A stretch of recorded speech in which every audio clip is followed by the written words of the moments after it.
আজকে সরস্বতী পুজোয় কি কি বলছে একটুখানি শুনে নাও। আর কি না বল না বল, আমি বলবো কি ক্ষমা চাইছি, আমি ক্ষমা চাইছি। লাইক উঠছে না কি উঠছে না বন্ধুরা, আমার লাইক উঠছে কি না উঠছে আমি ক্ষমা চাইছি। আর ভাই কি বলছে একটুখানি শুনে নি, কি বলতে চাই। তোর অ্যাকাউন্টটা বন্ধ করতে বল বল বল বল বন্ধ করতে হবে, ক্ষমাটা চা ভালো হবে। বল ওদিকে না, সামনে করা আছে, বল আমি সামনে করা আছে। বল আমি ক্ষমা চাইছি, অ্যাকাউন্টটা বন্ধ করবো। বল বল কি বলছে এটা?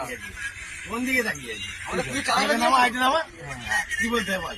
ক্ষমা চাই, অ্যাকাউন্টটা বন্ধ কর। আমি ক্ষমা চাইছি, আমার অ্যাকাউন্টটা এবার বন্ধ করব। লাইক উঠছে না, কিছু উঠছে না, কেউ কমেন্ট করছে না, কেউ শেয়ার করছে না, কিছু করছে না। এবার আমি ক্ষমা চাইছি। আর কি বলবো? আর না না বল বল বল বল বল আর কি বলতে হবে?